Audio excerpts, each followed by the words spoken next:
واقعہ مشہور نہیں ہے؟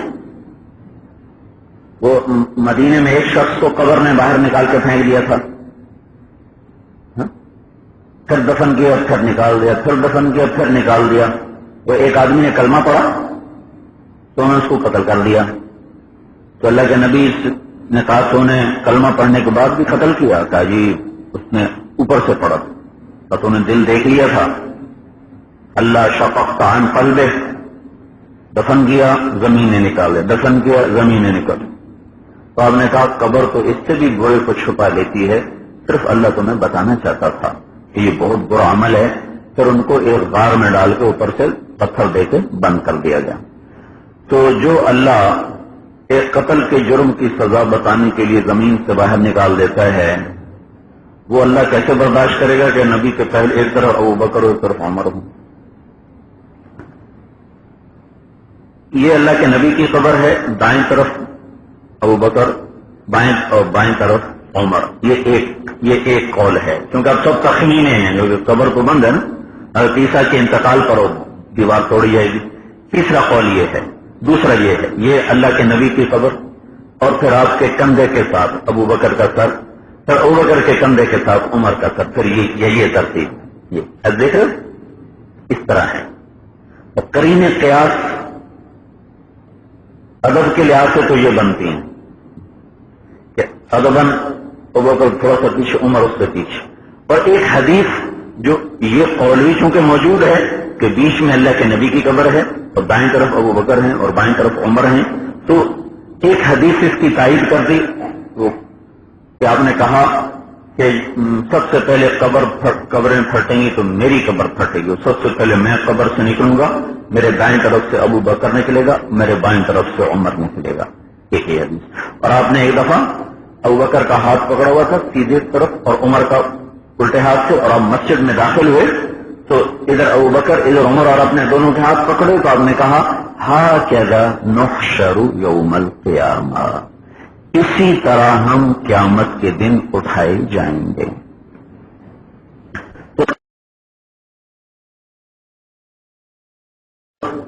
تو تکفیر صحابہ ابطال شریعت، ابطال شریعت کفر ہے. تو صحابہ کی تکفیر اکثر، صرف اکثر پر، جمیع وہ تو صرف 4 تو مسلمان مانتے ہیں، تو بہت سارے کافر ہو گئے، کوئی بھی مسلمان نہ بچے. تو یہ بات یقیناً کفر بواحہ ہے، کفر بواحہ، یعنی کفر مستور نہیں ہے، کفر بواحہ ہے. میری نظر سے یہ عبارت نہیں گزری تھی. اس عبارت کی طرف مجھے متوجہ کیا مولانا علی شیر حیدری صاحب، اس لیے میں تمہارے سامنے اعتراف کر رہا ہوں اور تمہیں سبق دے رہا ہوں کہ جس سے نفع ہو اس کا اعتراف رکھنا. سند اسی کی دلیل. امام بخاری امام ترمذی سے روایت کرتے ہیں، سمجھو، ترمذی شاگرد ہیں ان کے، کوئی شاگردوں سے بھی سند لیتا ہے؟ عظمت اور بڑائی ہے. وہ اپنی روایت میں امام ترمذی کو لاتے ہیں. ایک حدیث مدلس بھی ہوتی ہے نا، تدلیس کیا ہوتی ہے بھلا؟ ہاں، یہ علمی چکر بازی بھی تو ہے نا. امام ابن احمد بن حنبل اور سفیان بن عیینہ یہ مسجد میں بیٹھے اور ایک نوجوان کھڑا ہوا کہ حدثني احمد بن حنبل وسفیان بن عیینہ عن فلان عن فلان عن فلان قال رسول اللہ صلی اللہ علیہ وسلم کذا وکذا.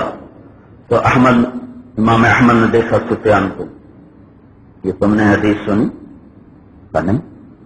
تو انہوں نے ان سے تم نے سنی کا نہیں؟ تو کہیں تو ہماری طرف سے روایت کر رہا ہے. چلو پوچھ لیتے ہیں.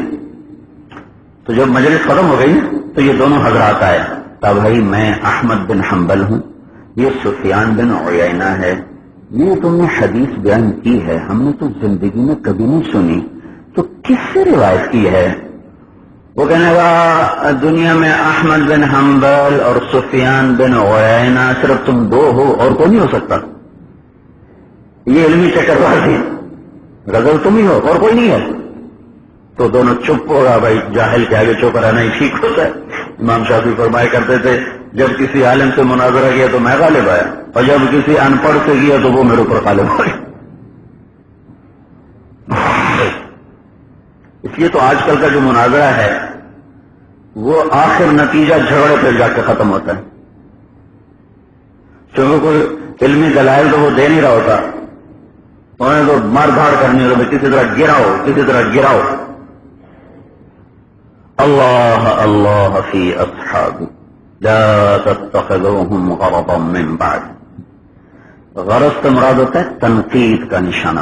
تنقید پر میرا نبی کرا اللہ اللہ, اور تکفیر پھر کہاں چلی جائے تو اسلام سے ہی نکال دے.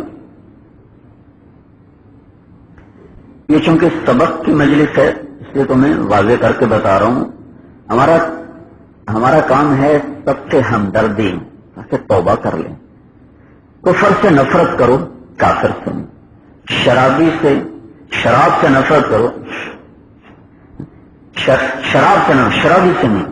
زنا سے نفرت کرو, زانی سے نہیں. ہمدردی ہو, اگر وہ توبہ کر لے اور جنت میں چلا جائے تو اس کا بھی فائدہ ہمارا بھی فائدہ. اسی کفر پہ مر گیا یا فسق و فجور پہ مر گیا تباہ ہو. تو تبلیغی نوعیت کا تقاضا یہ ہے کہ کسی طرح ہمدردی کے ساتھ قریب کر کے ماحول میں لا کر اور پیار محبت سے سمجھا بجھا کر حق واضح کیا جائے. یہ تبلیغی فرض ہے. ہاں علماء کے ذمہ ہے حق کو واضح کرنا. علماء کا منصب یہ نہیں, سمجھو, علماء کا منصب ہے حق کو واضح کرنا, حق اور باطل میں تفریق کو قائم کر کے واضح کرنا. یہ حق الحق ویبطل الباطل. لیکن جو تبلیغی کام ہے اس کا تقاضا ہے تم کو پیار محبت سے قریب کرنا. فاسق سے فاسق, فاجر سے فاجر, عاصی سے عاصی, چاہے وہ کافر مطلق ہے لیکن اس پر نام اسلام موجود ہے. وہ جو تحفۃ العلماء ہے نا, یہ تم پڑھو. حضرت تھانوی رحمت اللہ علیہ کے مواعظ کو جمع کیا ہے ہندوستان کے کسی عالم نے. مجھے بہت نفع ہوا اس کتاب سے, تو میں تمہیں بھی کہتا ہوں اپنی فرصت کے اوقات میں وہ کتاب ضرور, خاص طور پر جلد اول تو ہمارے مطلب چندے کے مسائل اور مدرسے کے مسائل وہ ہیں, لیکن اللہ کا کو تمہیں مدارس چلانے والا بنائے تو بے شک ساری پڑھو, ساری مفید. تو اس میں مناظرے کے باب میں لکھا ہوا ہے کہ حضرت نانوتوی رحمت اللہ علیہ کسی بھی اسلامی فرقے سے مناظرہ نہیں کرتے تھے, چاہے وہ کافر ہی کیوں نہ ہو. نام اسلام کا ہے لیکن ہے وہ کافر, تو اس سے اجتناب فرماتے تھے. زندگی میں صرف ایک دفعہ شیعہ اور غیر مقلدین کے خلاف ایک مضمون لکھا, باقی اجتناب فرماتے تھے. تو ہم مسائل میں اپنے علماء کے پابند ہیں, عقائد میں اپنے علماء کے پابند ہیں, ہماری کوئی الگ راہیں نہیں ہیں. وہ جو مہند ہے نا, المہند, جو مولانا خلیل احمد صاحب سہارنپوری رحمت اللہ علیہ نے جب علماء دیوبند پر احمد رضا صاحب نے عبارات میں تقدیم تاخیر کر کے, جیسے میرے ساتھ ہوا ہے نا, میرے دروس کو جو مختلف فی بنا کر پھیلا دیا ہے نا, تو اگرچہ اس میں بعض باتیں میں نے کہی ہیں لیکن میرے علم میں نہیں تھی. میں ایک بات کو ٹھیک سمجھ کے کر رہا تھا, وہ ٹھیک